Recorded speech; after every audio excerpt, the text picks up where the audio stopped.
Bismillah. Tes dulu.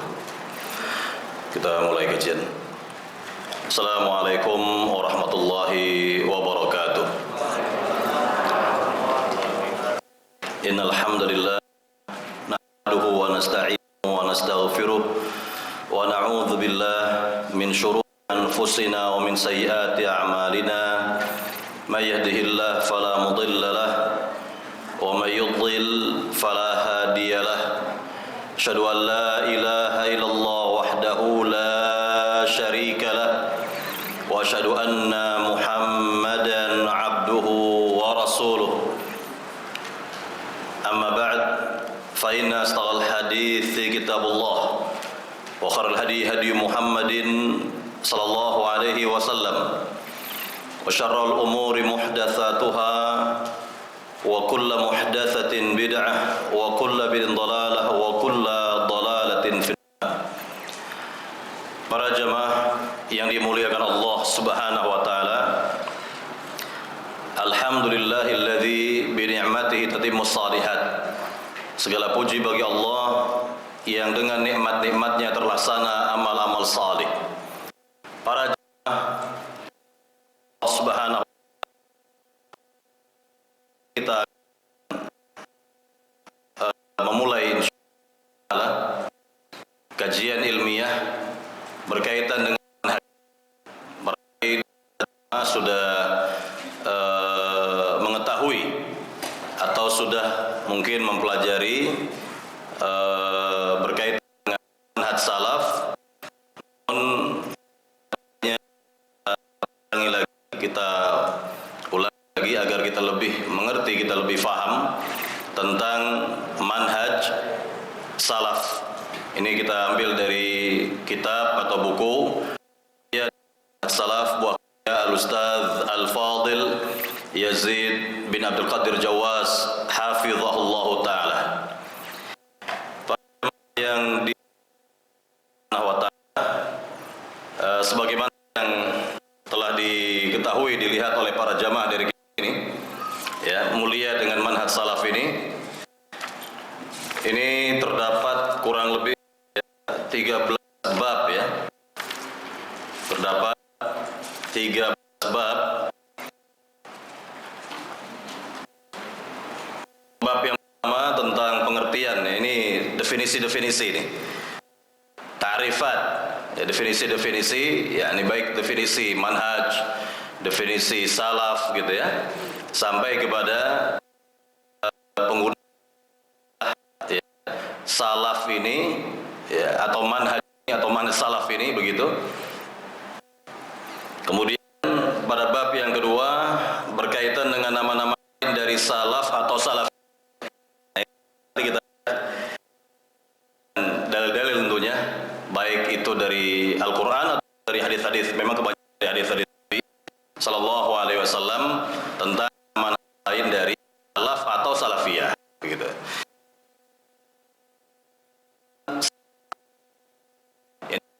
Sahabat akan tentu juga sebelumnya terkait dengan definisi sahabat itu apa gitu ya. Sahabat itu siapa begitu ya, sahabat itu siapa ini sahabat, agar kita memahami. Baru bab 4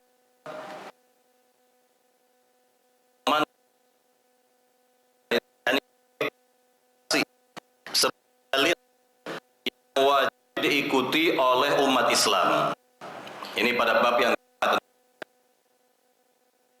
ya, semuanya jelaskan juga keutamaan ya, dalil 23 dalil dari Al-Quran ya, dan selebihnya dari hadis-hadis Nabi SAW.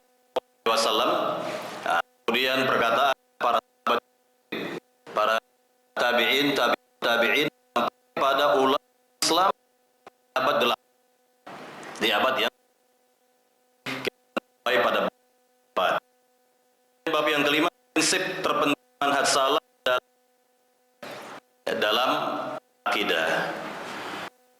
Yang keenam,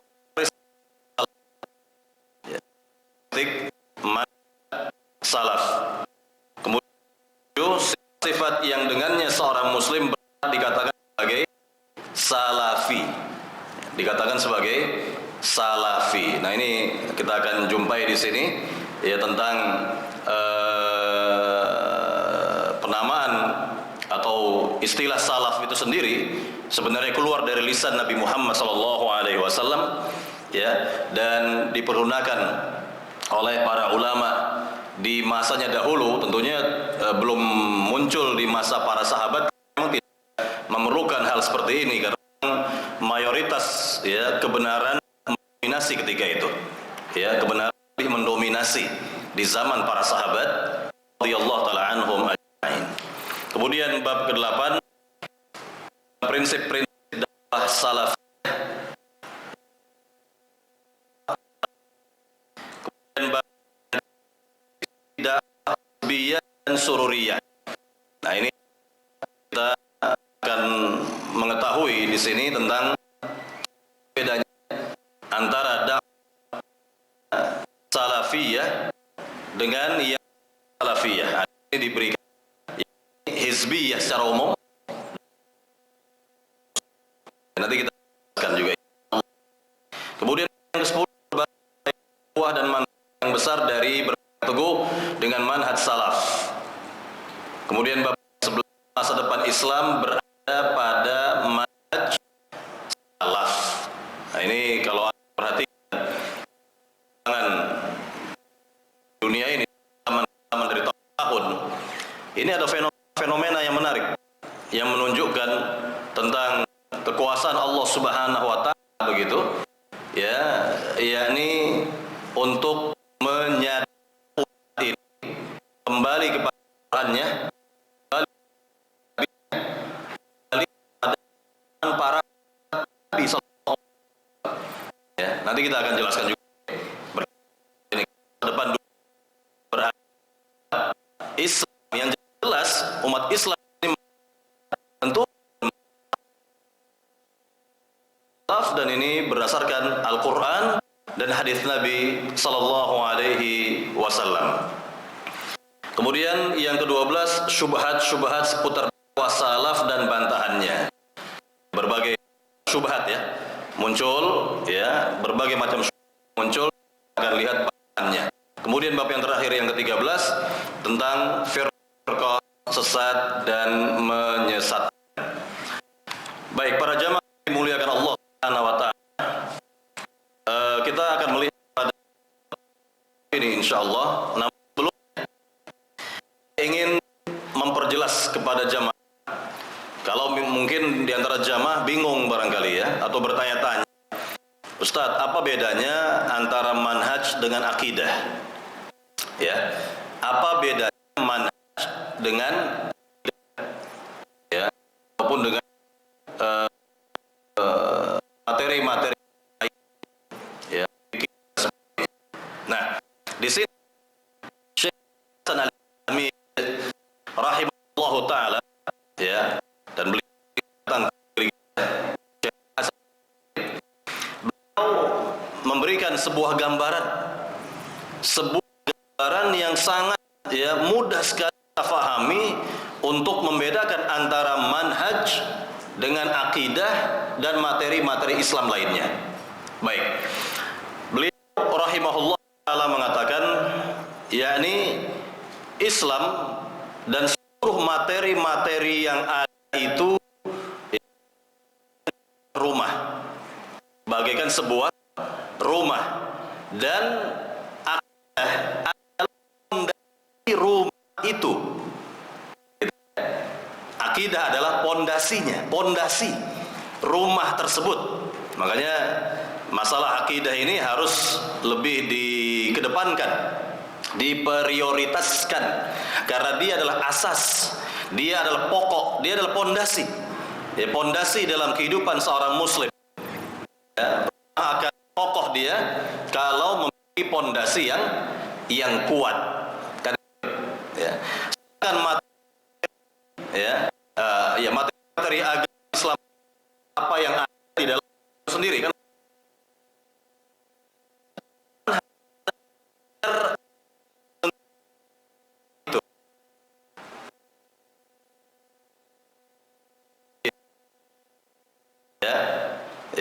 merupakan umpamanya bangunan Islam tadi, ya, masjid ini memiliki pondasi dan pondasi itu adalah akidahnya, maka pagar yang mengelilingi masjid ini adalah manhajnya.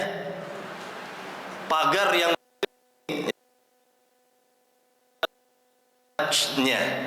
Jika pagar itu kokoh, kuat gitu ya, nggak bolong-bolong gitu ya, maka akan terjaga bangunan Islam, akan terjaga Allah, akan terjaga masjid ini yang dikelilingi oleh pagar tembok itu.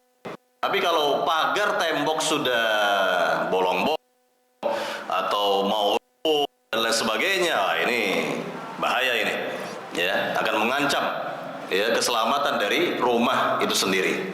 Nah, itulah perumpamaan antara manhaj dan akidah, ya, manhaj dan akidah. Atau boleh juga kita ambil perumpamaan lain, misalnya sebuah pohon, ya.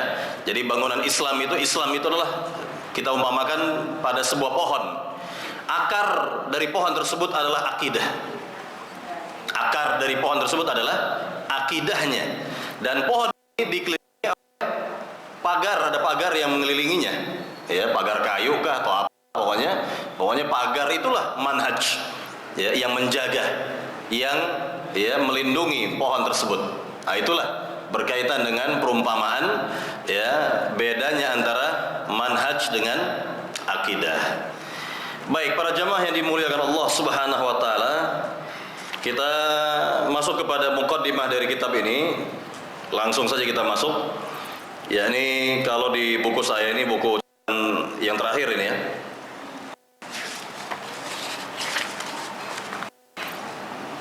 Ini cetakan yang ke-27 ini. Di bulan Oktober 2021, ya. Di halaman 3, ya, di halaman 3 bisa dilihat setelah muallif atau penulis kitab membawakan khutbatul hajah, beliau hafizahullah taala membawakan hadis Nabi sallallahu alaihi wasallam yang menggambarkan tentang kondisi umat Islam. Coba kita lihat hadis Nabi sallallahu alaihi wasallam, kalau di buku saya ini di halaman 3, ya. Nabi sallallahu alaihi wasallam bersabda, apa kata Nabi? Yushiku an tada'a alaikumul kama tada'a akalatu ila qas'atiha. Faqala qa'il aw min qillatin nahnu yawma idzin, qala bal antum yawma idzin katsir, kata Nabi, walakinnakum ghutha'un ka ghutha'is sail wala yaziyallahu min su'il mahabah min wala yadhifanallahu fi qulubihim. Qalu ya Rasul amal wahnu dunya ra'atun, kata Nabi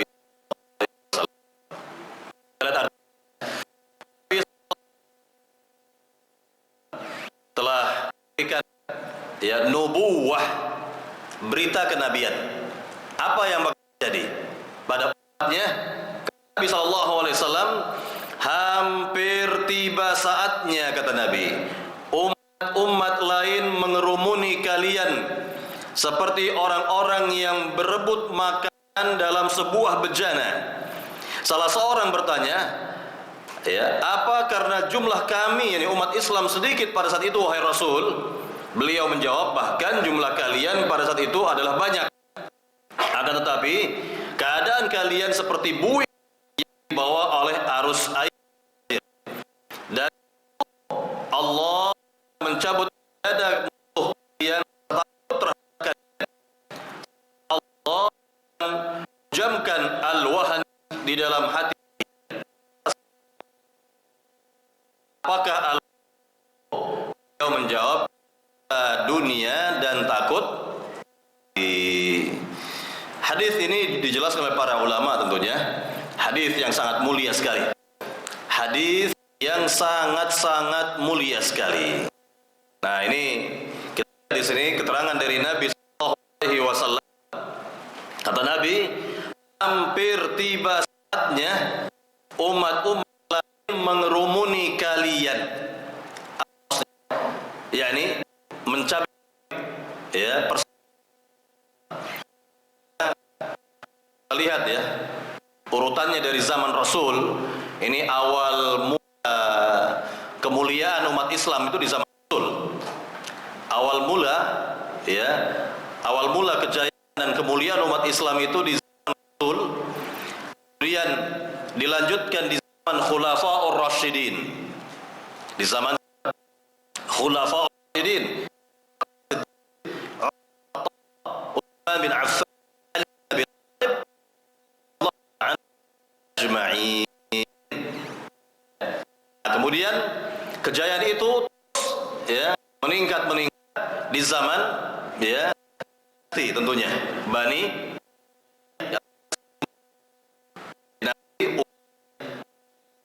berganti kepada dinasti Abbasiyah, kan begitu, sampai kepada puncaknya di masanya itu ya, di masanya itu ya. Kemudian tentunya ya redup ya, setelah itu ya terdapat kerajaan-kerajaan kecil, Mamalik ya, kerajaan-kerajaan kecil. Kemudian juga ya sampai pokoknya lagi memang ya dinasti apa namanya di Turki itu ya,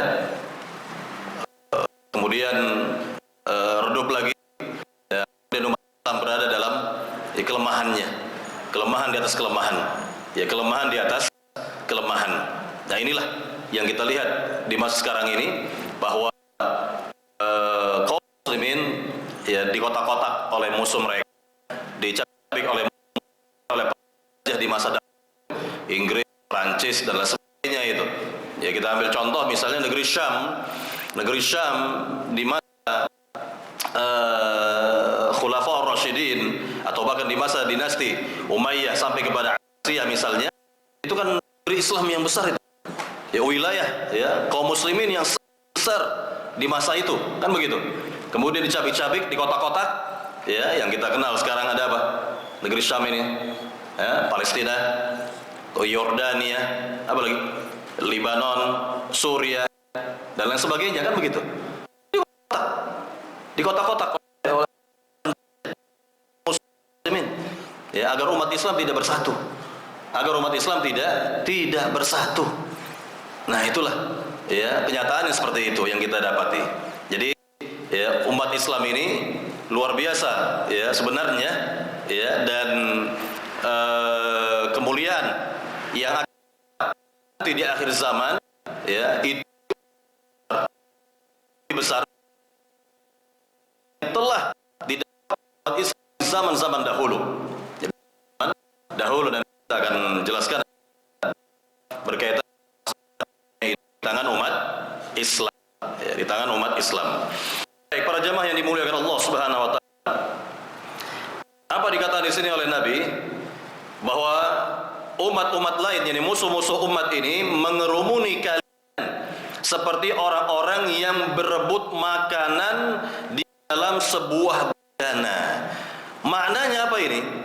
Bahwa hampir seluruh negeri-negeri ya, yang mayoritas penduduknya adalah muslim, negeri yang kaya sumber alam, negeri-negeri yang kaya sumber, itu menjadi incaran para musuh, menjadi incaran para musuh. Istilahnya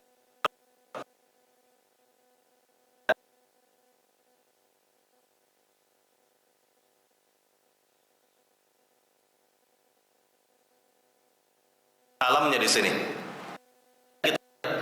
Ya, mengapa mereka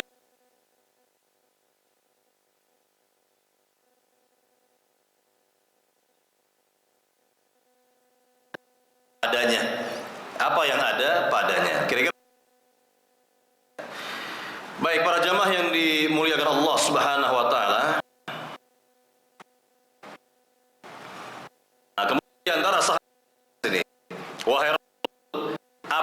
umat Islam ketika itu berjumlah sedikit. Ya, artinya mudah sekali kotak-kotak ya oleh musuh-musuh kaum muslimin. Apakah jumlah umat Islam itu sedikit?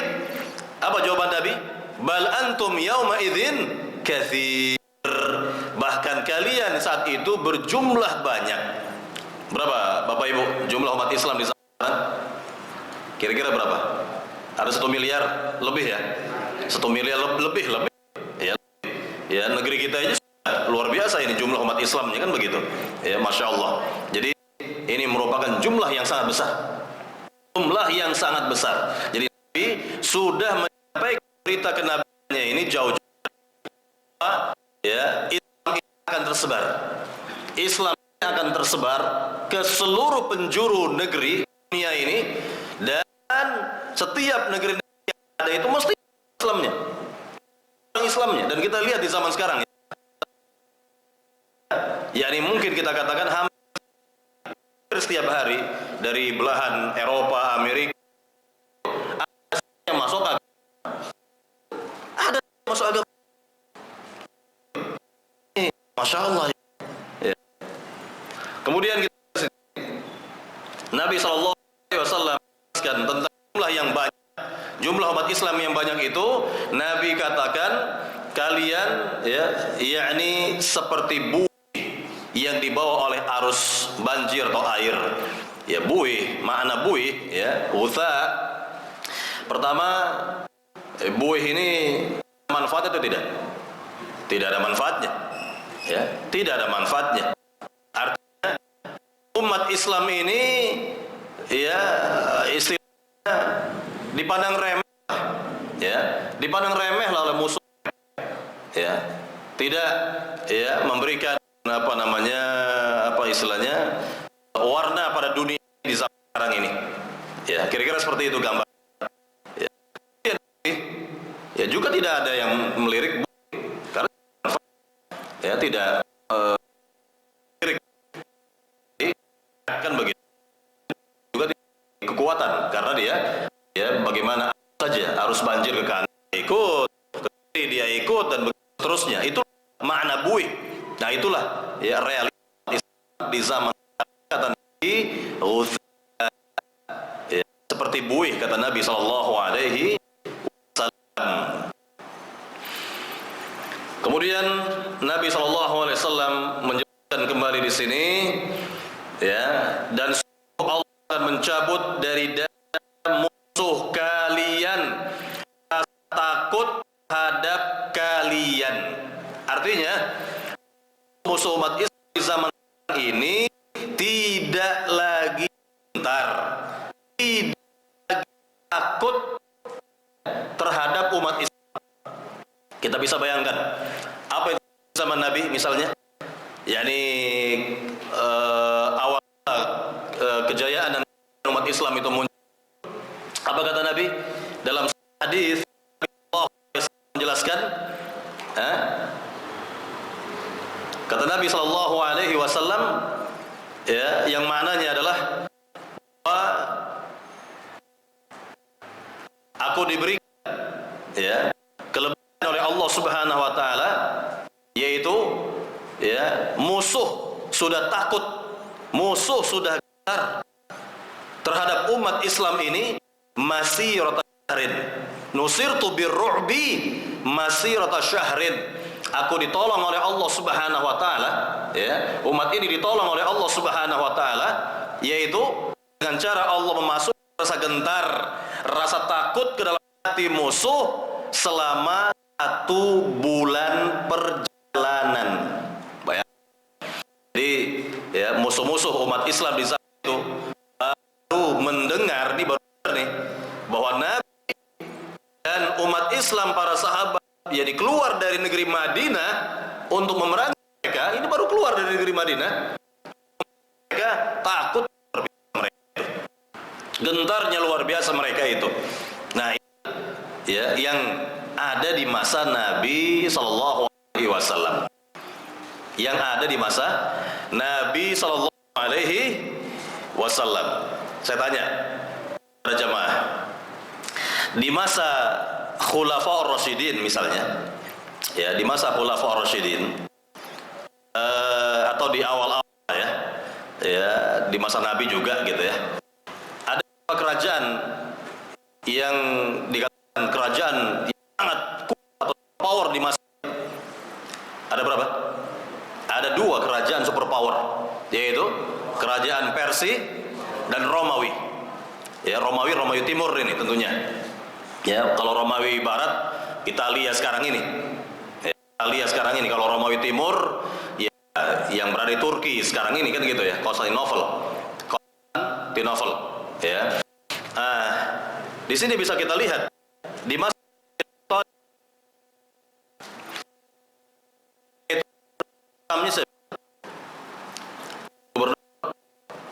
Gubernur Syam siapa? Adalah siapa? Iparnya Nabi Sallallahu Alaihi Wasallam, yaitu Abi Sufyan. Itu Abi Sufyan, ya Allah,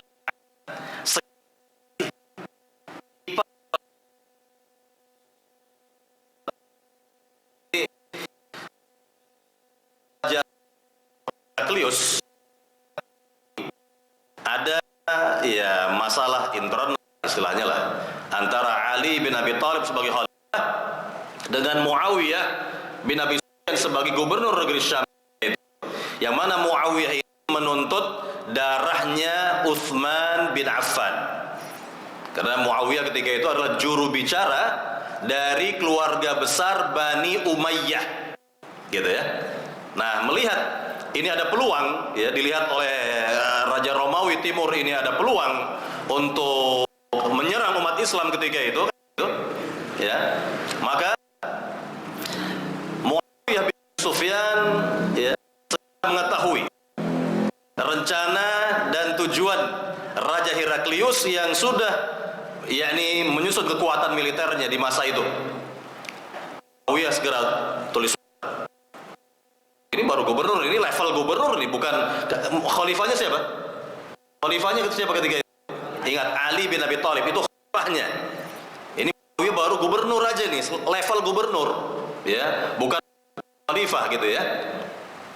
Muawiyah bin Abi Sufyan tulis surat kepada ya Raja Romawi Timur Heraklius. Intinya adalah ya mengatakan kepada Raja ya Muawiyah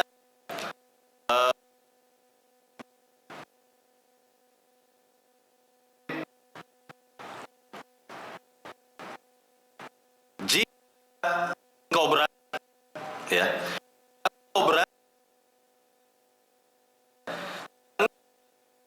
kami, saya akan gabungkan pasukan saya dengan pasukan saudara saya ini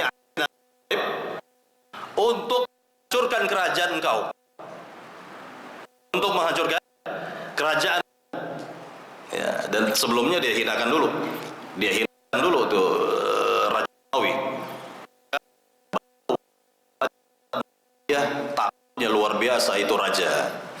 Baru membaca surat ancaman ya dari Muawiyah bin Abi Sufyan, gubernur negeri Syam, Raja Heraklius takutnya luar biasa di masa itu. Nah, ini kan ya, ada umat Islam masa itu sudah dapat di masa itu mengalahkan kerajaan Persia dari sebelumnya pada masa Umar radhiyallahu besar, tinggal menghadapi kerajaan Romawi. Nah, keadaan umat Islam memiliki ya kekuatan ya di masa dahulu. Inilah kemuliaan, kejayaan umat Islam di masa dahulu seperti itu. Ya. Baik, jamaah yang dimuliakan Allah Subhanahu wa taala. Jadi Nabi sallallahu alaihi wasallam mengatakan apa tadi? Nusir bi masirata syahrin, kata Nabi. Aku ditolong oleh Allah, yaitu dengan cara Allah memberikan rasa getar rasa takut kepada musuh, ya, 1 bulan perjalanan. Nah, kira-kira zaman sekarang nggak ada di zaman, sekarang, ya. Nabi mengatakan, wala yanzi'anna Allahu min suduri aduwikumul mahabah minkum, kata Nabi. Kemudian kebalikannya, untuk umat Islam apa kata Nabi? Wala yakdhifanna Allah fi qulubikumul wahn, kata Nabi. Allah Subhanahu wa taala akan hujamkan al-wahan, ini penyakit al-wahan, ke dalam hati kalian. Kemudian di antara sahabat bertanya, atau para sahabat bertanya, ya, apa itu al-wahan wahai Rasul? Wa mal wahnu? Apa itu al-wahan wahai Rasul? Kata Nabi, hubbud dunya wa karahiyatul maut. Cinta dunia dan takut mati. Cinta dunia, takut mati. Inilah fenomena yang Islam pada lebih cintanya kepada dunia, padahal Nabi sallallahu alaihi wasallam telah kita gambaran, ya, gambaran yang kalau didengar oleh orang berakal itu akan lari dari dunia ini sebenarnya. Apa kata Nabi? Pertama, dalam 2 hadis nih. Hadis yang pertama digambarkan dunia ini seperti apa? Seperti sayap. Nah, sayap seekor nyamuk. Ada harganya, Pak? Nggak ada. Nggak ada orang jual di pasar itu sayap nyamuk. Nggak ada. Nggak ada. Ini nggak ada harganya. Itulah dunia, gambaran dari Nabi. Sebagai gambaran dari Nabi adalah seperti sayap seekor nyamuk. Dalam hadis yang kedua, Nabi gambarkan bahwa dunia ini seperti apa? Bangkai kambing. Nabi tunjuk di hadapan para sahabat kambing. Siapa di antara kalian, kata Nabi, yang mau bangkai kambing? Gak ada yang mau, para sahabat. Nah, inilah dunia, kata. Seperti itulah dunia, kata Nabi sallallahu alaihi wasallam. Sekali lagi, ya, inilah berkaitan dengan dunia. Jadi mengatakan bahwa umat Islam akan terjangkiti penyakit al-wahn, dunia yang berlebihan dan takut mati. Takut mati di sini maknanya adalah tidak ingat akhirat, mengabaikan akhirat, ya, bahkan mengabaikan kehidupan akhirat. Sebenarnya itu adalah sebenarnya kehidupan yang abadi. Kita di dunia ini berapa tahun sih? Ya, Nabi gambar tentang umur umat Islam ini berapa? 60, ya, 60 sampai yang bisa, ya, arah saja, nggak lama, ya. Nah, ini yang betul-betul diinginkan oleh umat Islam ini, ya, dunia dan seisinya ini. Dan Nabi SAW gambarkan tentang dunia dan seisinya itu yang istilahnya membuat hati umat tertarik padanya, ya, apa? Hulun wa khadira. Dunia itu manis, hijau, Nabi, ya, dan hijau. Nah, disitulah, ya, banyak orang tertipu. Banyak orang tertipu dengan kehidupan dunia, ya, tertipu dengan kehidupan dunia, ya, bersungguh-sungguh dalam kehidupan dunia, namun untuk kehidupan akhirat ala kadar. Padahal Allah firman, fima tansa nasibaka minad dunya wa la tansa nasibaka minad dunya. Bersungguhlah, kata Allah, bersungguh-sungguhlah, ya, untuk kehidupan. Kata Allah Subhanahu wa taala, wala tansa, sekedar jangan dilupakan. Jangan dilupakan, ya, jangan dilupakan kehidupan itu. Ya, jangan dibalik nih. Ayat ini jangan dibalik. Ya, yakni untuk kehidupan dunia adalah sungguh-sungguh.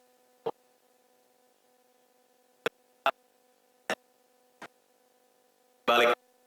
Ini sudah terbalik. wabtaghi fima ataka Allahu ad-daral akhirah wa la tansa nasibaka minad dunya.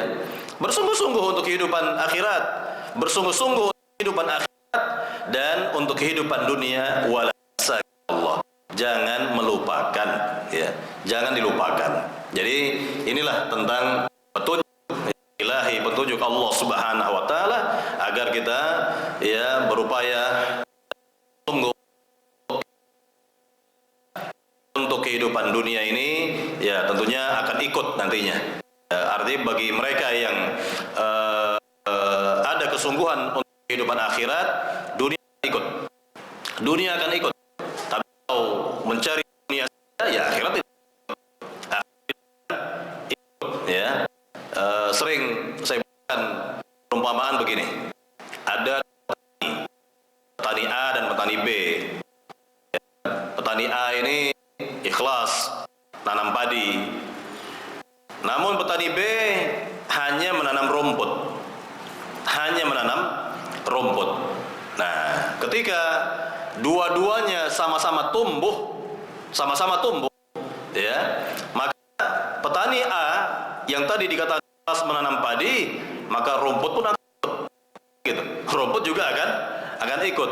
Tapi kalau petani B menanam saja, apa tumbuh padi? Tidak akan semuanya tumbuh padi, kan begitu. Nah, inilah perumpamaan ya dalam kehidupan di dunia ini. Baik para jamaah yang dimuliakan Allah Subhanahu wa taala, inilah dalil pertama yang kita jumpai dalam muqaddimah ya. Kemudian kita lihat di halaman 6 ya, di halaman 6 di mana muallif atau penulis hafizahullah taala menjelaskan tentang Islam adalah satu-satunya agama yang diterima oleh Allah Subhanahu wa taala dan sebagai ya, petunjuk betul diambil dan dilaksanakan dalam kehidupan sehari-hari ya, agar kita bahagia dunia akhirat. Di Al-Qur'an dari hadis Rasulullah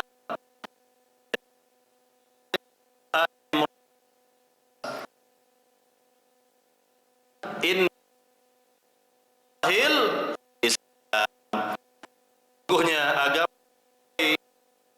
di Islam yang Rasulullah dipraktekkan oleh radhiyallahu taala anhum ajma'in. Nah, itulah Islam yang diridhai Allah Subhanahu wa taala. Nah, sekarang tanya nih jamaah, Bapak Ibu, apa definisi Islam? Apa makna Islam? Ya. Apa definisi Islam? Ada yang tahu?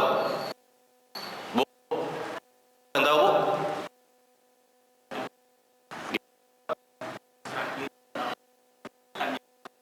Diri kepada Allah. Betul. Kemudian baru sebagian nih,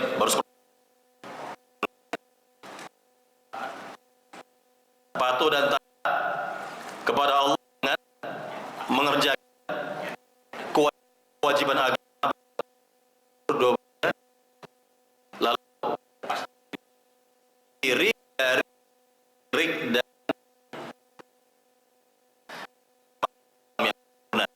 ya, makna Islam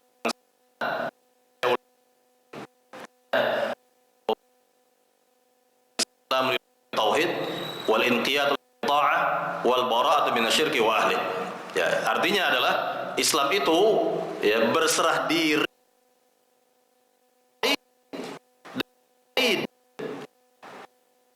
perlu digarisbawahi dengan tauhid, berserah diri kepada Allah.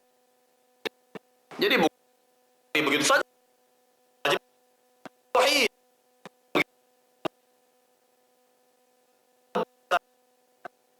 dengan kewajiban. Ini kan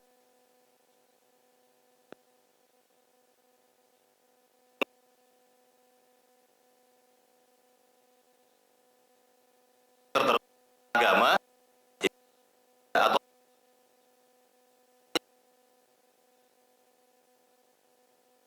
enggak? Enggak juga, dan lain sebagainya. Lah ini gimana ini? Kemudian yang terakhir, berlepas diri dari perbuatan syirik dan nah ini penting ya, sikap berlepas diri dari perbuatan. Inilah definisi Islam ini dari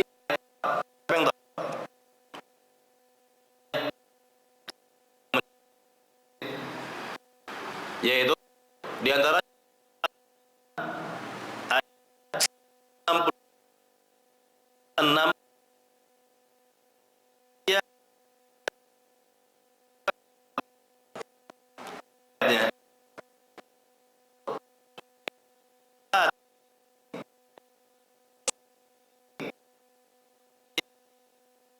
wa lillahi bil alamin la syarika lahu wa dzalika umirtu wa awwal muslimin.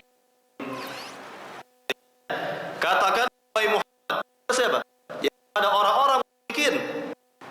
Katakanlah kepada orang-orang, salatku ya, hidupku dan matiku hanyalah untuk Allah Rabb al-Alam. Tidak ada. Dengan demikian, dan aku adalah orang yang pertama kali berserah diri.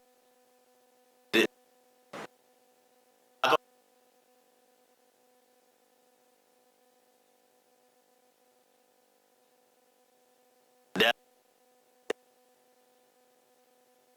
dalam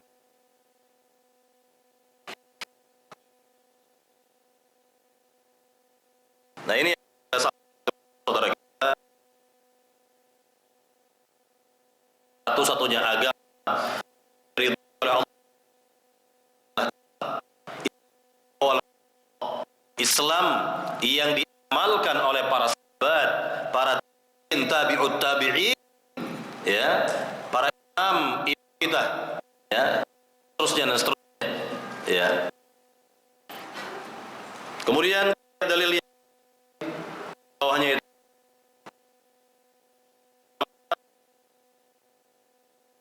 Allah Subhanahu wa taala berfirman, "Wa may yabtaghi ghayra al-islami fala yuqbal min wa huwa fil akhirati minal khasirin," kata Allah.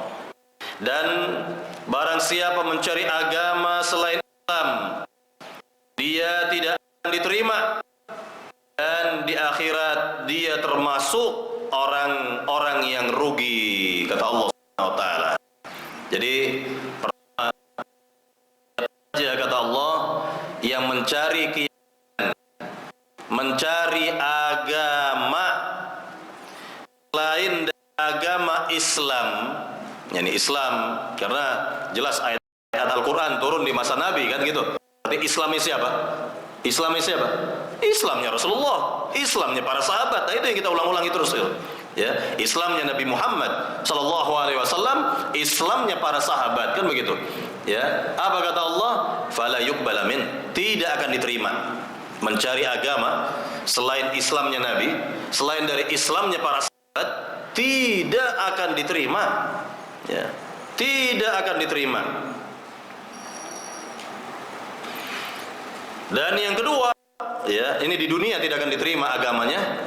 Dan yang kedua, wal iyadzubillah, di akhirat bagaimana? Wa huwa fil akhirati minal khasirin, kelak dia termasuk dari orang yang rugi, ya, tergolong dari orang-orang yang rugi. Ini kalau bukan, ya, Islamnya Nabi sallallahu alaihi wasallam, bukan Islam sahabat, ya,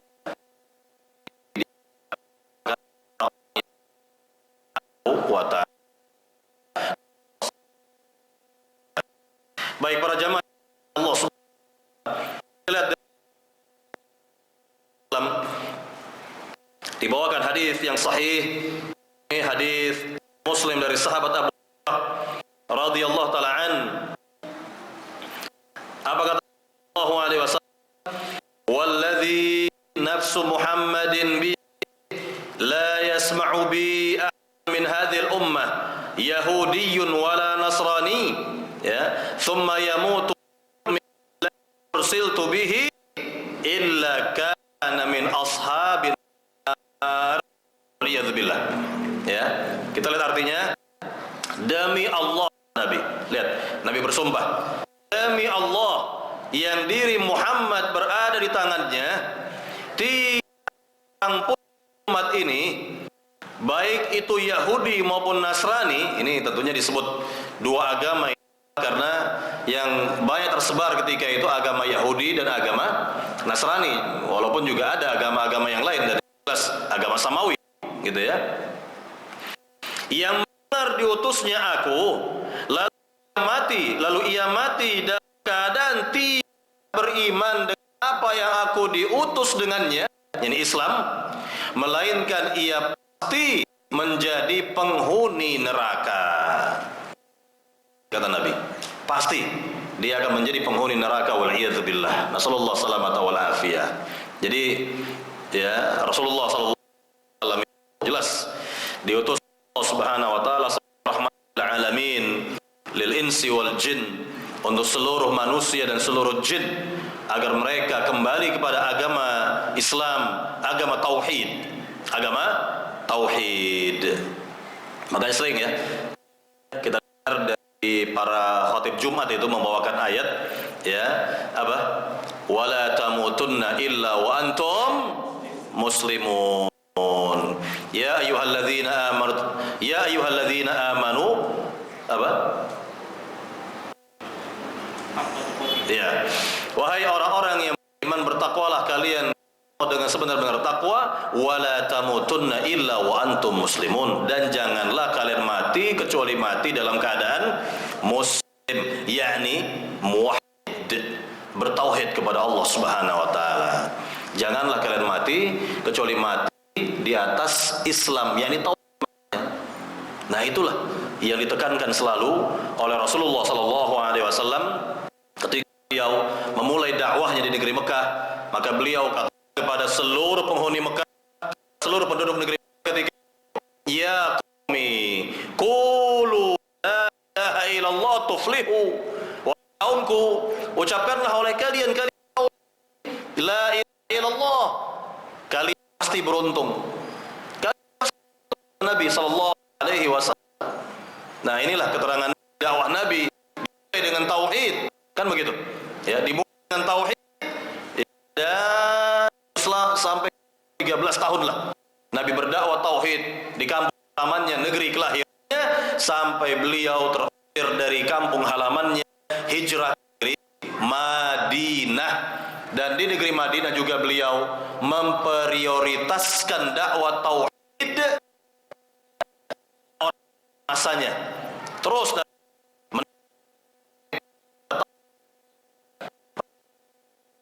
gitu ya. Nabi tulis kepada raja, para penguasa di masa itu. Nabi tulis surat kepada Heraklius. Nabi tulis surat kepada raja. Kemudian tulis surat kepada raja, ya, Najasyi. Ya, Nabi kepada raja Mesir Al-Muqawqis. Nabi tulis surat kepada raja-raja yang lain, para penguasa yang lain. Intinya mengajak mereka, ya, untuk bertauhid, masuk agama Islam, mengucapkan kalimat la ilaha illallah. Maka kita lihat ya, berkaitan dengan reaksi para raja di masa itu, ya, seperti Raja Romawi. Romawi bagaimana reaksinya? Tidak menerima dakwah tauhid Nabi, ya, sallallahu alaihi wasallam, namun tidak menghinakan surat Nabi, kan begitu ya, tidak menerima Islam, ya, tetapi tidak menghinakan surat dan utusan Nabi itu, kan gitu. Ini Raja Romawi. Kemudian ya, kebalikan dengan Raja Persia. Raja Persia, apa yang terjadi? Dia menolak dakwah Nabi dan sekaligus merobek-robek surat Nabi, ya, merobek-robek surat Nabi, ya. Dan Nabi katakan mazakallahu mulkah, semoga Allah ya robek-robek kerajaannya. Dan ini terjadi masa khalifah yang mulia Amirul Mukminin Abu Hafs Umar Al-Khattab radhiyallahu an, ya, kerajaan dapat kalah oleh ya. Ini kerajaan Persia, ya. Kemudian Sir Al-Muqawqis bagaimana? Tidak menerima Islam, ya. Namun ya beliau memuliakan Nabi. Raja Muqawqis ini mengirim ya hadiah-hadiah yang banyak untuk Nabi. Ya, ada ya hadiah namanya berupa bahan-bahan ya, kain-kain yang mahal harganya kan gitu, sampai kepada budak ya wanita yang bernama siapa? Maria Al-Qibtiyah. Maria Al-Qibtiyah yang lahir dari budak Nabi ini, anak Nabi yang bernama siapa? Ibrahim. Ibrahim yang wafat pada masa kecil itu, bayi itu, kan begitu.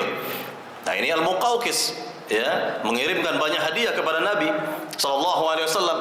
Kemudian kita lihat lagi Raja Najasyi, ya. Beliau menerima dakwah Nabi namun secara sembunyi-sembunyi. Enggak diketahui oleh para petinggi kerajaan.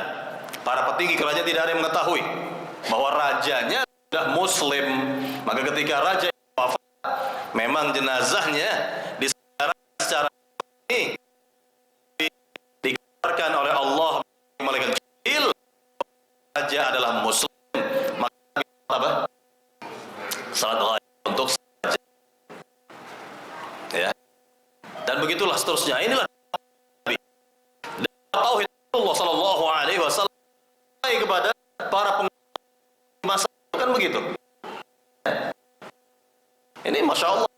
Bahkan kalau kita lihat kepada Raja Heraklius, sang ini pengetahuan yang dalam tentang Nabi akhir zaman, ya, di mana raja ketika membaca surat ini, ya, sang raja ini berdiskusi dengan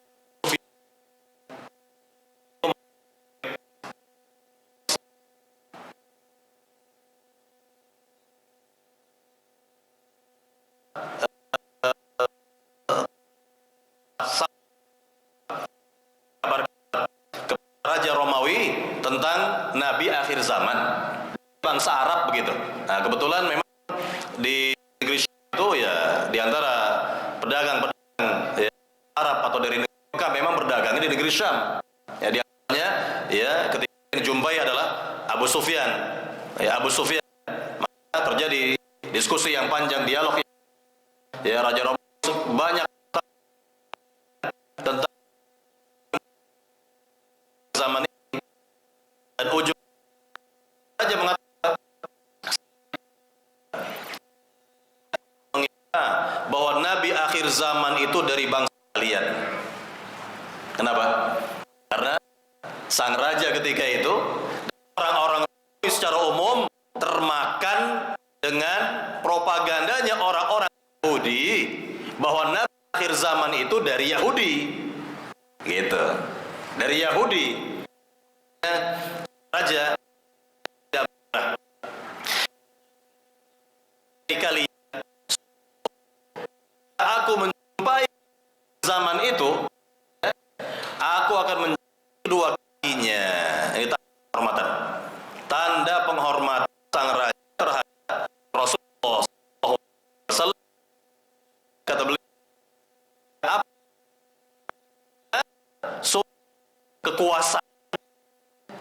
kekuasaannya apa yang beriku ini,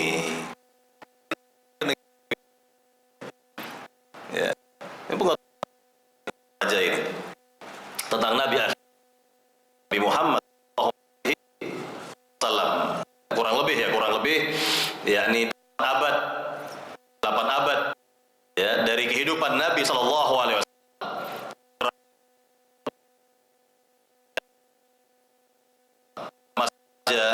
Ya Muhammad atau Muhammad Al-Fatih, dan ibu kota atau dirubah nama menjadi apa? Apa Pak? Istanbul itu dua kata, itu Bul, yani dan Bul. Bul jadi arti kota Islam. Arti Islam.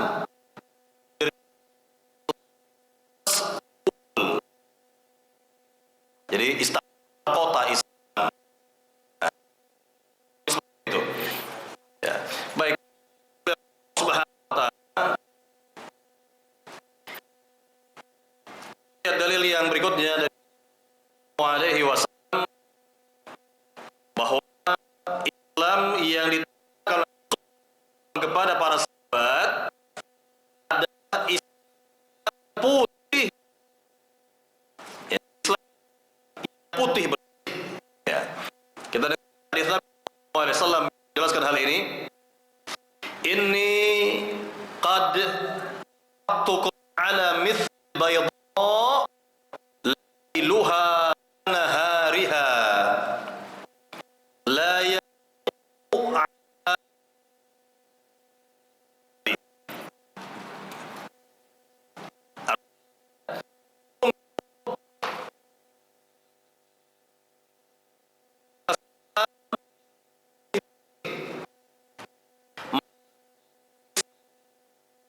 untuk menunjukkan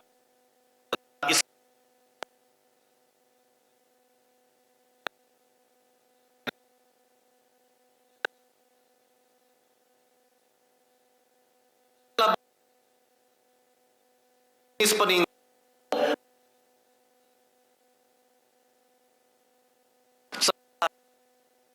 sallallahu alaihi wasallam. Nabi aman yang akan dipaham orang Islam yang meninggalkan ya, yang sangat mulia.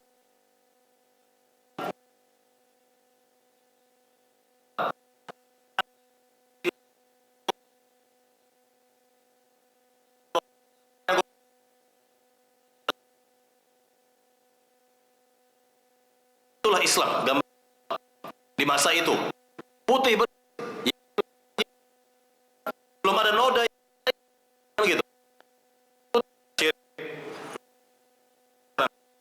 Terus itu untuk ini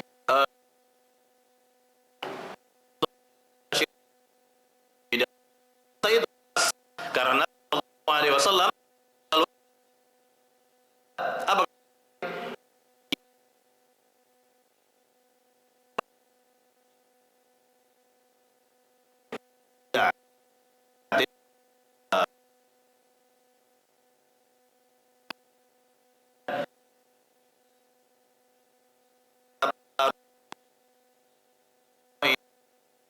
setiap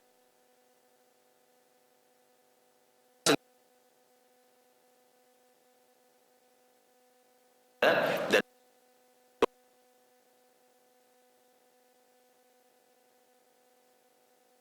jadi untuk Islam itu yang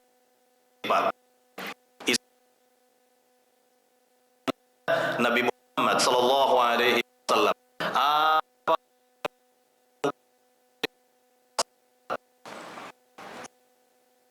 itu langsung sallallahu alaihi wasallam perintah kebaikan ya itu seterusnya para sahabat agama ini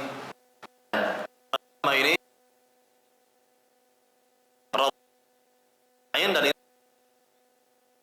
bila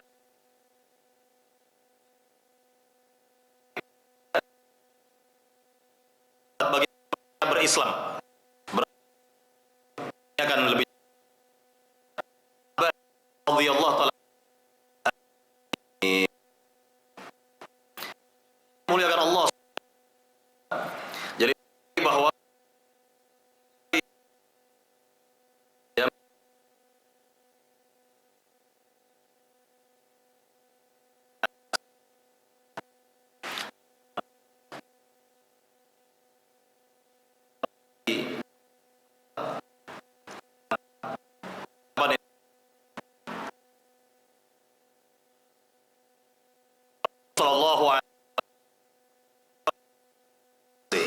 kemudian berganti dengan pemimpin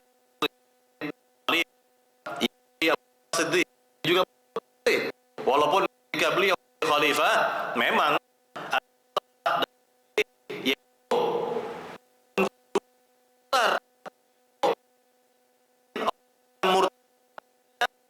kedua zakah, orang-orang yang tidak mau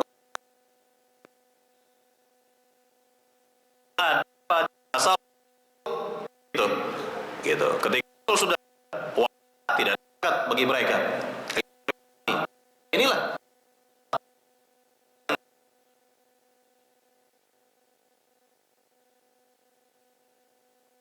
bersih. Yang kedua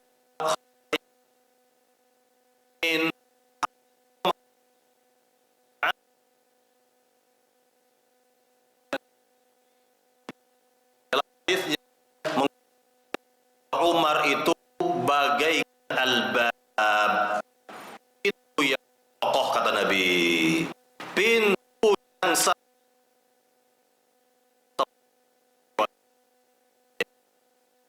yang banyak sahabat sahibus sir, sahabat yang menyimpan rahasia negara, rahasia Nabi sallallahu. Umar bertanya, hadis ya, Hudzaifah, apakah terkait dengan pribadi atau keluarga? Kata Umar, itu kita ya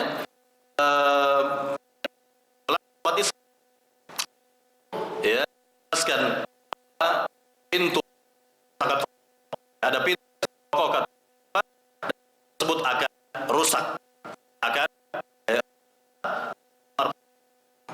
paham bahwa yang dimaksud pintu yang dirinya sendiri ya. Umar Al-Khattab, maka beliau ditikam ya oleh seorang majusi, siapa?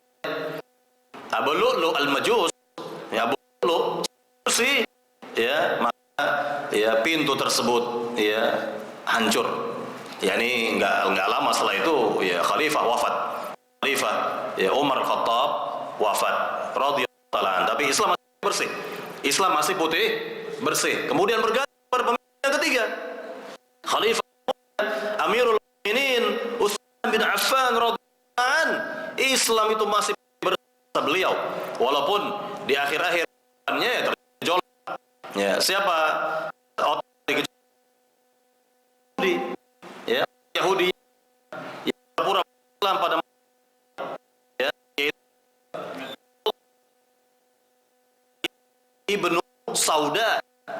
Ibnu Sauda yang makar Khalifah ya, jadi otak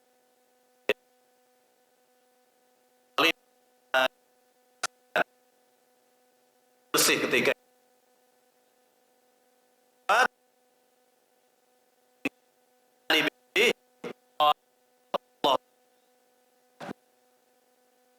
pinannya al-Haji masih putih bersih walau muncul dua firqah yang menyimpang. Ini memang noda yang menodai Islam yang putih bersih itu ya, yaitu Syiah dan Khawarij ya, Syiah dan Khawarij itu baru muncul di akhir ya, kehidupan Khalifah Ali bin Abi Thalib, muncul noda-noda yang menodai ya Islam yang putih bersih itu, yaitu munculnya Syiah dan Khawarij. Kemudian juga di akhir-akhir masa kehidupan para sahabat muncul juga yakni kaum Qadariyah, di mana Ibnu Umar ya, sahabat yang mulia Abdullah bin Umar ya, berlepas diri dari keyakinan dan akidah kaum Qadariyah yang menolak takdir Allah Subhanahu wa taala. Baik, yang jadi sekali lagi yang kita kalau Islam itu putih bersih, Islam sampai sahabat muncul bidah-bidah sampai ini Abdullah bin Mas'ud atau Ibnu Mas'ud ya, langsung menolak dan mengkritik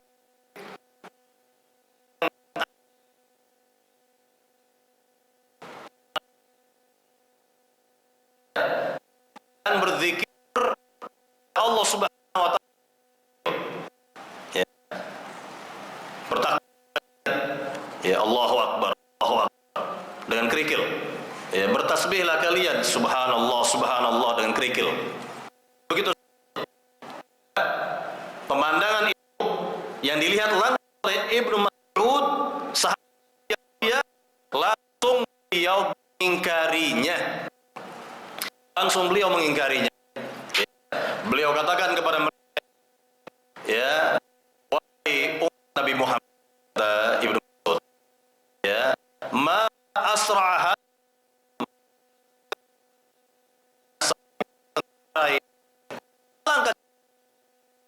ya, sengsara ini.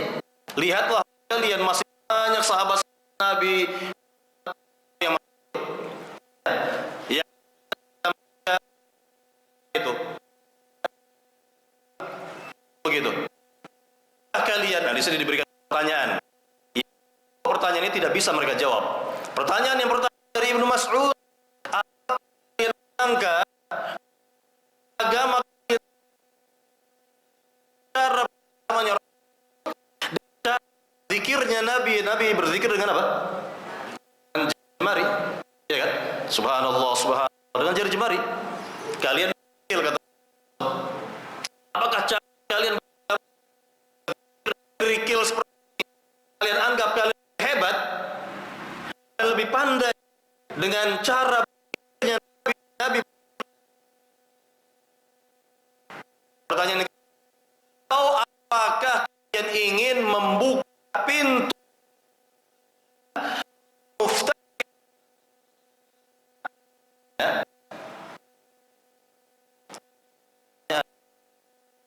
membuat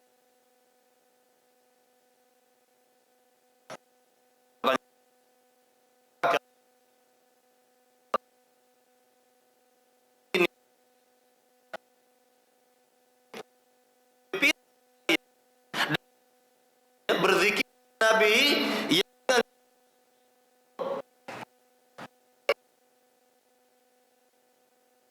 Nabi kufur seperti ini ya.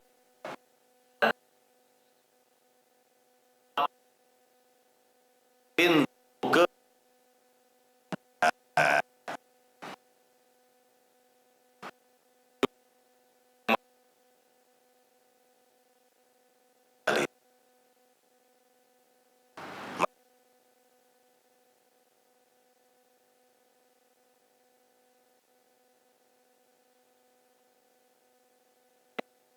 ya, kamu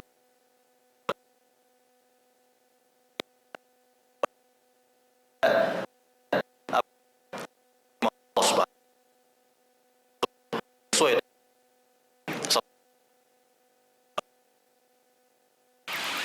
baik Subhanahu wa taala.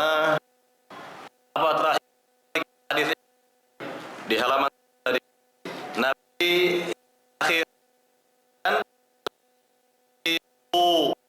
anha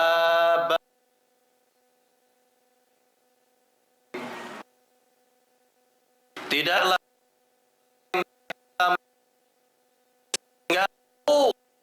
melainkan binasa sengsara dunia.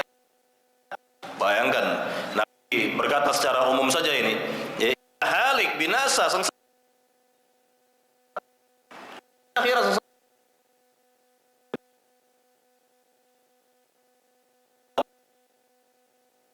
Ini itu dan sebagainya yang tidak ada contoh dari Nabi, tidak ada sunnahnya dari Nabi sallallahu alaihi wasallam. Maka menurut hadis Aisyah, apa kata Nabi dalam hadis Aisyah, man amila amalan laisa alaihi amruna fahuwa rad. Barang siapa mengamalkan suatu amalan yang tidak ada contohnya dari kami, maka tertolak, sia-sia. Ya, ritual hari harian yang tidak ada contoh, atau bahkan ritual tahunan yang tidak ada contoh dari Nabi, yaitu kata Nabi raddun, tertolak. Tertolak, tidak akan diberi pahala oleh Allah Subhanahu wa taala, karena apa yang dilakukan tidak sesuai dengan contoh Nabi Muhammad sallallahu alaihi wasallam. Makanya tadi dikatakan kam mim muridin lil khairi lam yusibah. Berapa banyak orang menginginkan kebaikan, namun tidak benar, tidak tepat, tidak sesuai, tidak cocok dengan contoh Rasul sallallahu alaihi wasallam.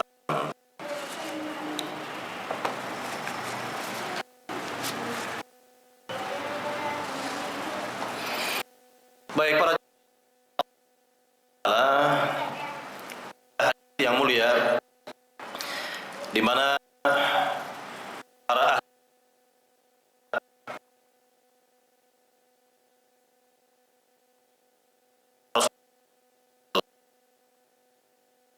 telaga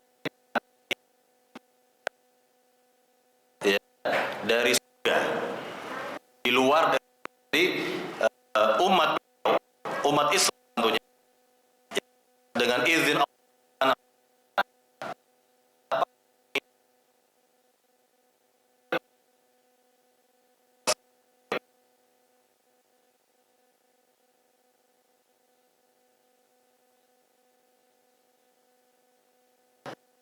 Apapun yang minum air telaga itu tidak akan haus untuk selama-lamanya, kan gitu.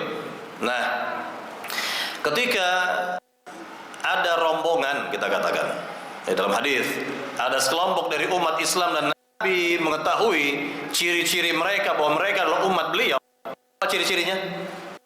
Yaitu anggota wudhu mereka bercahaya, anggota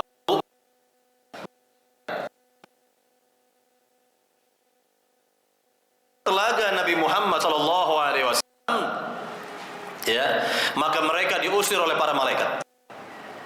Diusir oleh para malaikat dengan Allah Subhanahu wa taala tentunya.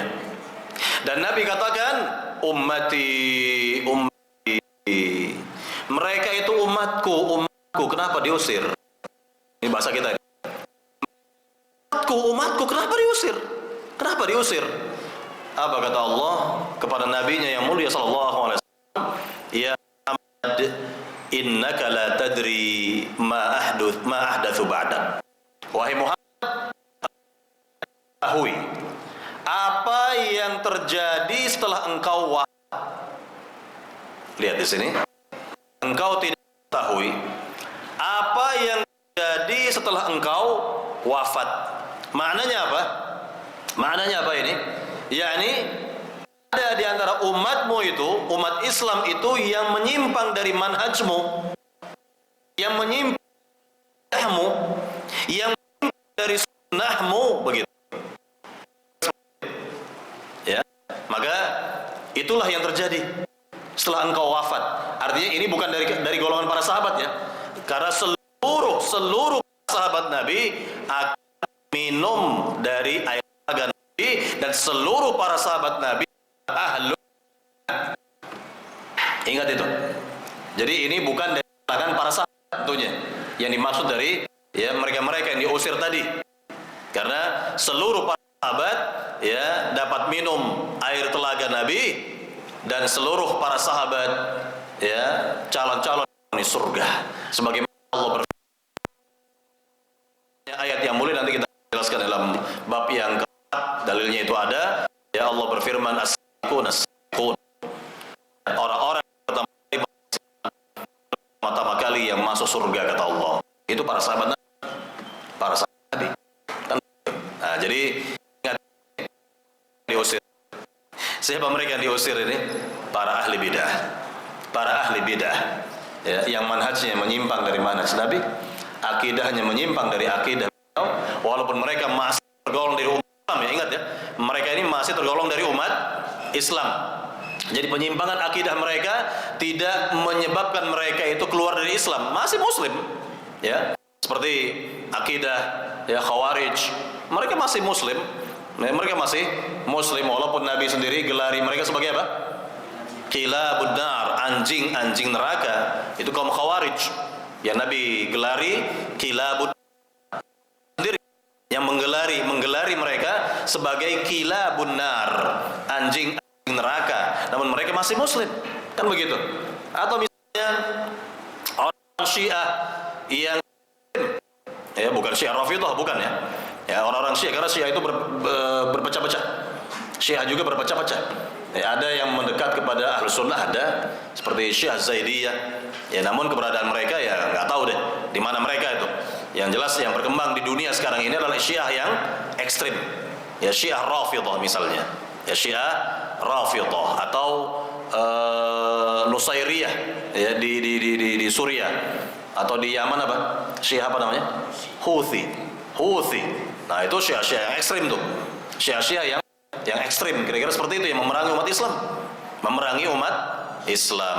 Nah, kemudian kaum Mu'tazilah, kaum yang lain yang akidah mereka yang menyimpang, betul menyimpang, tetapi penyimpangan itu tidak mengeluarkan mereka dari Islam, masih tergolong dari Islam.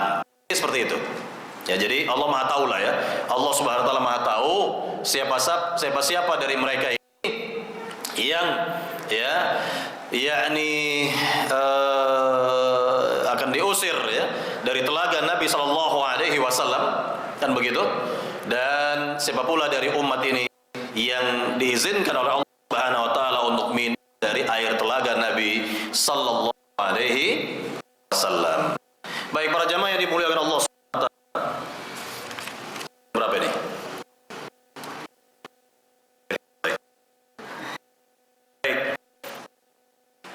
Nabi sallallahu alaihi wasallam solusi kita semua, solusi ada dalil-dalil halaman 8 ya. Kemudian halaman 11 juga ya, kita baca dalilnya. Nabi katakan apa? Tarji'una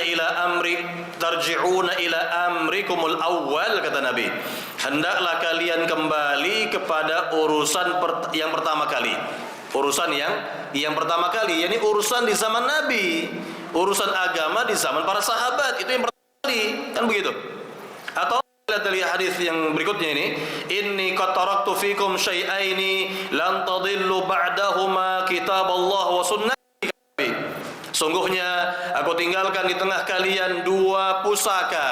Lihat, dua pusaka, ini dua perkara diartikan. Kalian tidak akan sesat selama kalian berpegang teguh kepada keduanya, itu Al-Quran dan sunnahku, Al-Quran dan hadisku, kata Nabi sallallahu alaihi wasallam. Ya. Kemudian kita lihat hadis yang berikutnya lagi, Abdullah bin Umar atau Ibnu Umar. Apa kata Nabi?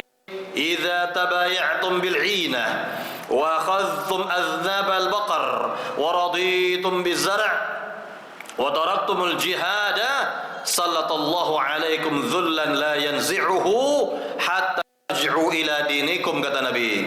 Ya, artinya jika kalian telah berjual beli, telah rela berjual beli dengan sistem bai'ul 'inah, ini sistem ribawi, muamalah ribawi, dan kalian telah memegang ekor-ekor sapi dan dengan pekerjaan bertani, artinya kalian telah senang dengan dunia perhiasannya, begitu ya, karena yang namanya dunia di masa Nabi diwakili dengan pertanian dan peternakan, begitu.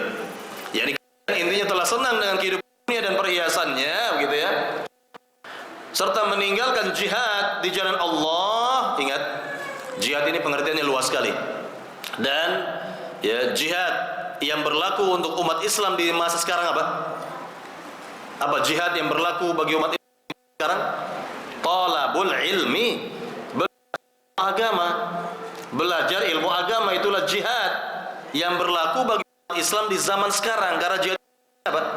Jihad yang sangat apa? Badlul wus'i lillahi kalimatillah, mengerahkan segenap kemampuan untuk meninggikan agama Allah, memuliakan Allah Subhanahu wa taala. Nah, di zaman sekarang ya, jalan kita untuk memuliakan agama, belajar ilmu agama, mempelajari Al-Qur'an, mempelajari hadis Nabi dengan pemahaman para sahabat radhiyallahu taala anhum ajma'in. Ya. serta meninggalkan jihad di jalan Allah, niscaya Allah akan menjadikan kehinaan menguasai kalian, dan Allah tidak akan mencabutnya dari kalian hingga kalian kembali kepada agama kalian. Nah, di sini Nabi bersabda di hadapan siapa? Di hadapan para sahabatnya. Ingat, Nabi ketika itu bersabda di hadapan sahabatnya, kembali kepada agama sahabat, maknanya begitu. Kembali kepada agama kalian. Para sahabat tidak ada kepada agama kalian, yakni kembali kepada agamanya para sahabat. Lihat langsung Nabi katakan seperti itu, ya. Baik para jamaah yang dimuliakan Allah Subhanahu wa taala, dalil yang terakhir pada kajian kita pada pagi hari ini di halaman 11, Nabi sallallahu alaihi wasallam menyebutkan solusi kepada kita semua. Kata Nabi sallallahu alaihi wasallam, "Fa innahu may ya'ish minkum ba'di fa sayara ikhtilafan katsiran fa 'alaikum bi sunnati wa sunnatil khulafa'ir rasyidin al-mahdiyyin tamassaku biha wa 'addu 'alaiha bin nawajiz wa iyyakum muhdatsatil umur fa inna kulla muhdatsatin bid'ah wa kulla bid'atin dhalalah," kata Nabi. Yang artinya, sungguh siapa saja kalian yang hidup sudahku akan melihat perselisihan yang banyak, maka wajib atas kalian berpegang teguh kepada sunnahku dan sunnah khulafaur rasyidin yang mendapat petunjuk. Peganglah erat-erat dan gigitlah dia dengan gigitan kalian, dan jauhilah oleh kalian perkara-perkara yang diada-adakan dalam agama, karena sungguhnya setiap perkara yang diada-adakan itu adalah bid'ah, dan setiap bid'ah itu adalah sesat, kata Nabi sallallahu alaihi wasallam. Nabi memberikan peringatan kepada kita tentang perselisihan yang banyak. Makna perselisihan secara umum ada dua. Ya, dalam bahasa Arab ikhtilaf, ya. Makna bahasa Arabnya ikhtilaf, itu perselisihan. Apa itu? Apa dua perselisihan itu? Yang pertama adalah ikhtilaf tanawwu', ya, yaitu perselisihan yang dapat ditoleransi. Contohnya perselisihan dalam masalah fikih. Ya, ini para saling bertoleransi, lapang dada menerima perbedaan pendapat. Itu ya di masa dahulu kan gitu, ya. Contoh ya, masalah fikih banyak, masalah fikih kali seperti dalam sholat dan sebagainya banyaklah berkaitan dengan ya ikhtilaf tanawwu', perselisihan yang ditoleransi, ya, selama masing-masing memiliki dalil, teguh dengan dalilnya, kan gitu. Kemudian ya ikhtilaf yang kedua, nah ini yang dibicarakan oleh hadis ini adalah ikhtilaf tadad, yaitu perselisihan toleransi antara ya bumi dengan langit nggak ketemu, ya, nggak, ya, dengan minyak nggak ketemu, ya, misalnya untuk selama-lamanya. Islam dengan Rafidhah,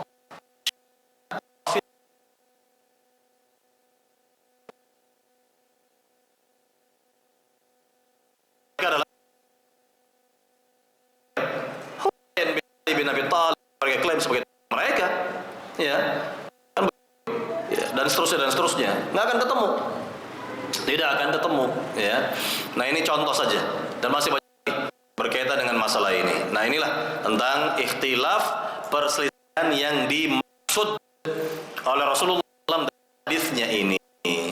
Baik para jamaah yang dimuliakan Allah Subhanahu wa taala, penjelasan tentang muqaddimah sampai di sini. Silakan kepada jamaah jika ada, silakan boleh secara tertulis bapak-bapak boleh juga secara langsung ya berkaitan dengan muqaddimah dari ini kita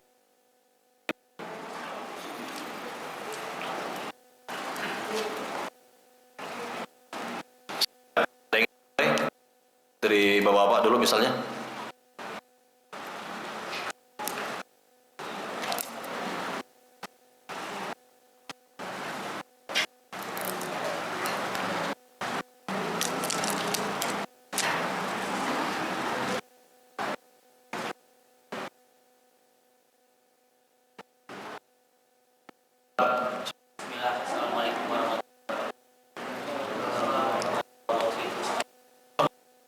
Barakallah.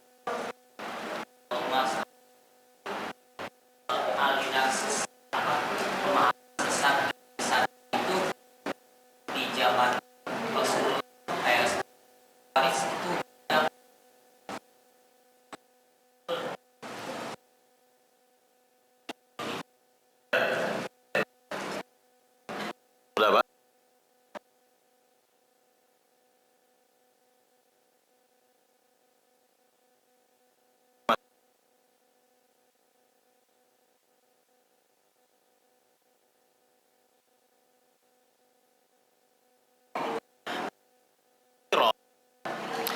Jika melihat Rasul membagi-bagi harta rampasan perang atau al-ghanimah, menurut akalnya Dzulkhuwaisirah itu tidak adil.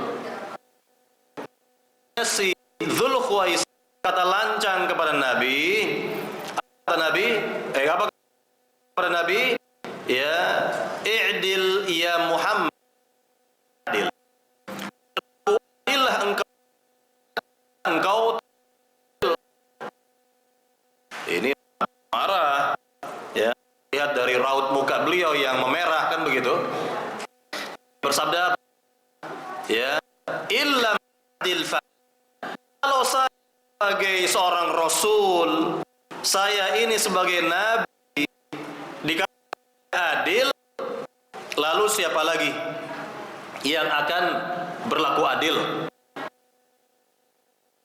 Ini sebagai nabi sudah dihukumi tidak adil gitu ya, maka siapa lagi akan berlaku adil?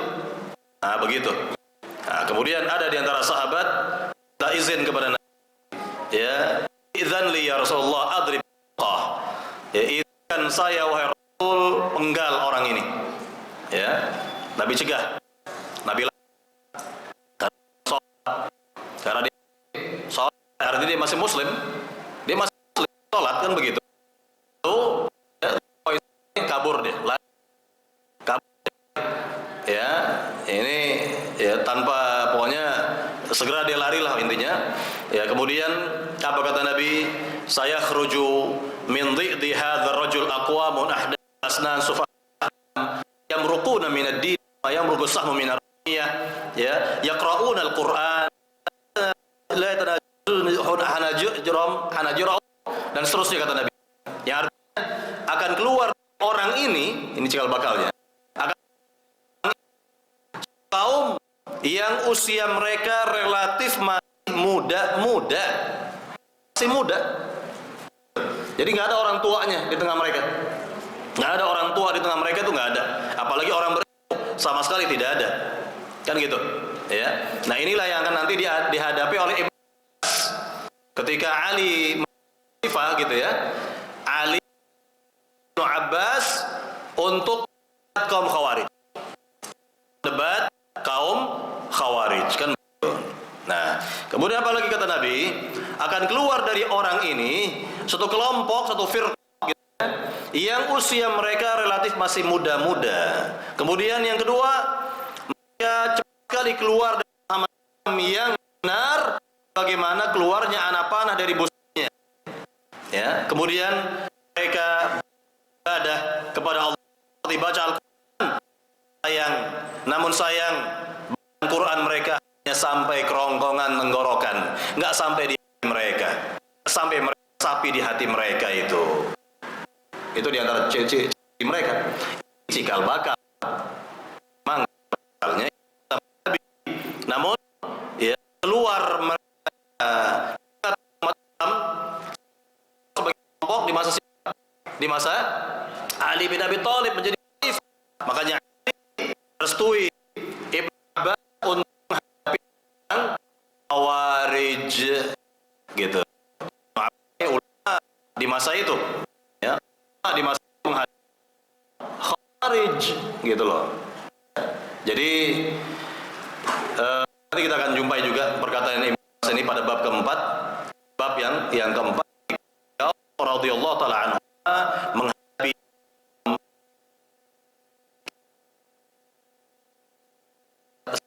secara kelompok atau firqah munculnya itu pada masa Khalifah Ali bin Abi Thalib yang ya sudah di Rasulullah sallallahu alaihi wasallam jauh-jauh hari. Kira-kira begitu. Ya. Para ahli ilmu juga menyebut bahwa yakni pendiri dari Khawarij ini itu juga ya Abdul Sabah.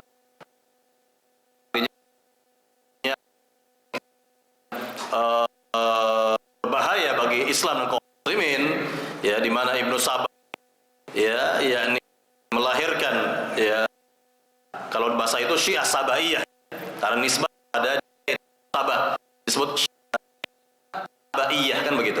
Kemudian juga munculnya ya Syiah ya, muncul juga Khawarij ya, Khawarij. Makanya nanti di akhir zaman ya, berdasarkan hadis Nabi sallallahu alaihi wasallam, orang-orang Khawarij dan juga ya tentunya sebelum akan ya bergabung dengan komandan besar mereka.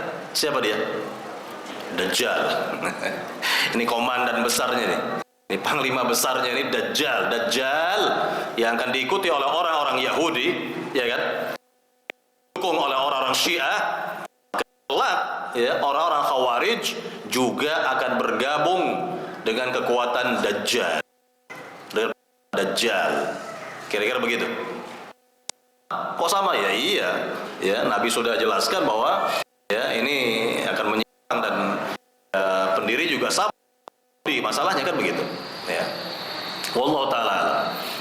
Yang lain. Silakan pertanyaan. Nah, dengan melihat fenomena sekarang ini mayoritas Assalamualaikum dengan itu mungkin yang tidak berpegang dengan sunnah Nabi akan bisa mayoritas.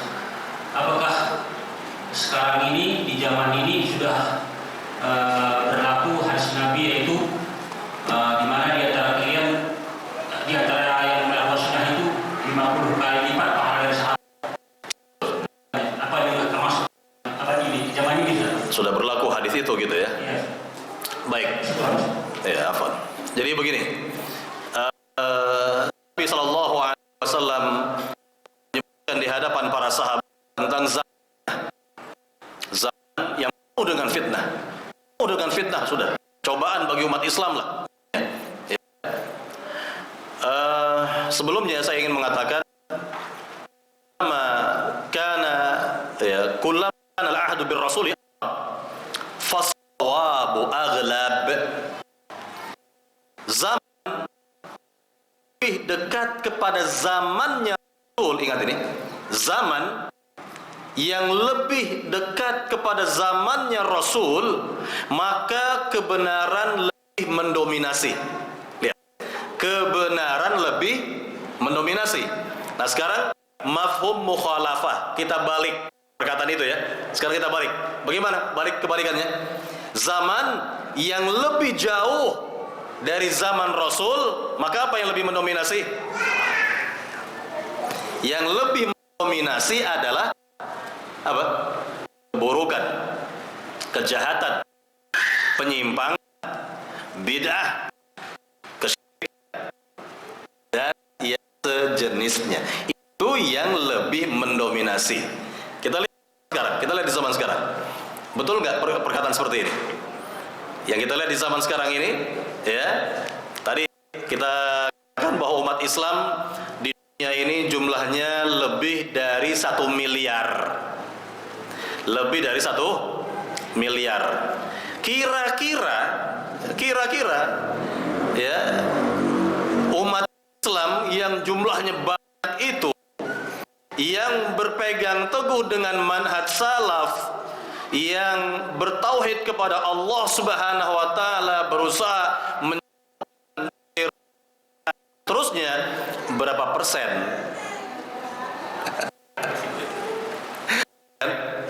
Bisa dibayangkan lah, masing-masing jamaah bisa membayangkan berapa persen tuh? Berapa persen yang tahu, yang mengetahui manhaj salaf itu, mengetahui tauhid dengan sebenar-benarnya, dipraktekkan dalam kehidupan sehari-hari, berusaha menjauhi bentuk-bentuk kesyirikan, bid'ah dan lain sebagainya gitu ya. Itu berapa persen? Nah, sekarang masuk kepada ya pertanyaan tadi kan, ya. Nabi SAW betul sudah mengabarkan dengan kabar kenabiannya bahwa nanti akan terjadi zaman yang penuh dengan fitnah, di mana ya jika seorang di masa itu mengamalkan sunnah Rasul, mengamalkan sunnah Nabi, maka pahalanya adalah ya pahala 50 sahabat. Ingat, kita harus lihat lebih 50 sahabat. Sahabat yang mana? Gitu. Sahabat siapa? Berkaitan dengan sahabat-sahabat Nabi. Kalau secara individu mereka tentu yakni berbeda-beda tingkatan keutamaannya. Ya kan? Enggak sama, enggak semua para sahabat secara individu dalam satu level keutamaan mereka. Betul? Contoh, keutamaan Abu Bakar As-Siddiq. Nah, ini keutamaan yang paling tinggi sudah. Keutamaan beliau adalah yang paling tinggi. Yang paling tinggi. Kenapa? Wah, ini kalau kita jelaskan ini panjang nih memang. Karena Nabi diantaranya mengatakan, ya, "Lau kuntu muttakhidzan min ummati khalilan, latakhadzu Aba Bakrin khalila." Saya diizinkan oleh Allah untuk menjadikan salah seorang di antara kalian, wahai para sahabatku, sebagai khalilku, sebagai kekasih muliaku, maka sungguh saya telah menjadikan Abu Bakar As-Siddiq menjadi kekasih muliaku, khalilku. Lihat keutamaan Abu Bakar As-Siddiq ini yang paling mulia. Dan ada sahabat ya seperti Ibnu Umar ya mengatakan apa di hadapan Nabi, di hadapan para sahabat, kami, kata Ibnu Umar, di hadapan Nabi istilahnya memberikan peringkat atau ranking ya dari sisi keutamaan para sahabat-sahabat, bahwa ranking pertama adalah Abu Bakar As-Siddiq. Nabi dengar, Nabi setujui. Nabi dengar itu. Ya. Kemudian ranking kedua di bawahnya adalah Umar Al-Khattab. Nabi pun menyetujuinya. Kemudian ranking yang berikutnya Utsman bin Affan. Dalam riwayat yang lain ya ada sahabat, ini anaknya Ali bin Abi Thalib, bertanya kepada ayahandanya, "Wahai ayahanda, apakah engkau ranking keempat?" Ranking keempatnya apakah engkau? Lihat ketawaduan Ali, kecerdasan Ali bin Abi Thalib ya, enggak mungkin beliau mengatakan, "Oh iya tentu saya orang keempatnya." Enggak begitu. Apa jawaban beliau? "Saya ini bagian dari umat Islam saja. Saya ini ya, amma ana minal muslimin. Saya ini bagian dari kaum muslimin saja." Dan jelas-jelas beliau adalah orang keempat. Kan begitu dalam ya yakni apa namanya jabatan sebagai khulafaur rasyidin. Beliau sebagai khalifah yang keempat. Khalifah yang keempat ya, tidak diragukan lagi oleh seluruh para sahabat. Nah, itu di masa Nabi masih hidup. Nabi menyetujui itu semua. Jadi 50 sahabat ini bukan sahabat-sahabat yang paling utama, bukan. Ini ingat ini. Bukan sahabat-sahabat yang paling utama, tetapi sahabat-sahabat ya yang jauh di bawah mereka. Tetap yang namanya para sahabat tentunya secara umum keutamaan mereka tidak dapat dikalahkan, kan gitu. Ya kan? Apa kata Nabi? lau anfaqa ya ahadun mithla uhudin dhahaba ma balagha mudda ahadihim wala nasifah. Mudda ahadihim wala nasifah. Seandainya ada di antara kalian, di antara seorang begitu ya, berinfak emas sebesar gunung Uhud, maka tidak bisa mengalahkan infak salah seorang sahabatku, yang sahabatku ini berinfak 1 mud atau setengahnya, kata Nabi sallallahu alaihi wasallam. Ini keutamaan secara umum, bahwa keutamaan para sahabat tidak ada yang mengalahkan. Tidak ada yang mengalahkan. Maka maksud dari 50 sahabat itu adalah sahabat-sahabat yang keutamaan mereka itu ya jauh di bawah sahabat-sahabat yang memiliki keutamaan yang sangat besar tadi. Begitu maksudnya. Ya. Artinya apa? Di zaman fitnah itu, kalau ada umat Islam, umat Nabi yang berusaha pegang dengan manhaj beliau, akidah beliau, dan masa itu adalah masa ghurba, keterasingan, ya, asing betul. Ini seorang berada di wilayahnya, di daerahnya, yang semua orang-orang di daerahnya itu belum ya mengenal manhaj Nabi, sunnah Rasul, dan terasing sekali di negerinya itu. Nah itulah, ya, seperti itulah. Ya, ganjarannya kata Nabi ya lebih dari 50 ya kalian atau wallahu a'lam. Ini keutamaan saja. Umum nggak bisa ya mengalahkan keutamaan, kita mengalahkan para sahabat juga nggak akan bisa ya, nggak akan bisa kita mengalahkan keutamaan ya para sahabat secara umum ya, karena mereka adalah sebaik-baik generasi umat ini. Wallahu ta'ala. Silakan, ada lagi pertanyaan lain, silakan.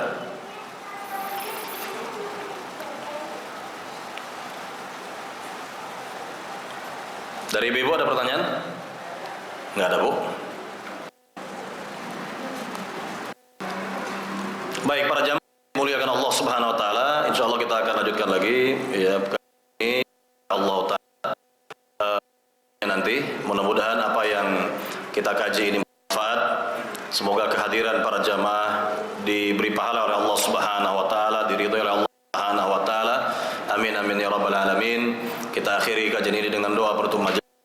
Subhanakallahumma wa bihamdika asyhadu an la ilaha illa anta astaghfiruka wa atubu ilaik.